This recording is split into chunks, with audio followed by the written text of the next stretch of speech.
दोस्तों, महाभारत खत्म होने के बाद भीम की राक्षसनी पत्नी हिडिंबा का क्या हुआ था, आइए जानते हैं। दोस्तों, जैसा कि हम जानते हैं कि भीम की पहली पत्नी हिडिंबा थी, लेकिन वो राक्षस थी, इसलिए वो उनके साथ नहीं रहती थी। हिडिंबा ने एक पुत्र को भी जन्म दिया था जिसका नाम घटोत्कच था।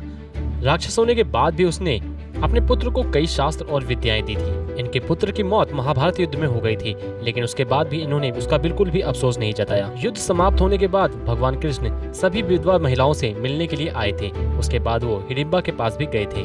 उन्होंने वहाँ पर उनको सादर प्रणाम किया और उनको देवी कहकर पुकारा। हिडिंबा ने कहा कि मैं राक्षस हूँ, आप मुझे देवी क्यों कह रहे हैं? तब भगवान श्री कृष्ण ने कहा कि जैसे सभी लोग महाभारत के युद्ध के लिए मुझे दोषी मानते हैं, उसके हिसाब से आप मुझे श्राप भी दे सकती थी, लेकिन आपने ऐसा नहीं किया, तो आप देवी ही हुई। कुछ समय बाद घटोत्कच का भी पुत्र हुआ था और उसके बाद हिडिंबा ने उसका भी लालन पोषण बहुत ही भाव से किया और उसके बाद वे ध्यान में विलीन हो गई और फिर अपने देह को वहीं त्याग दिया।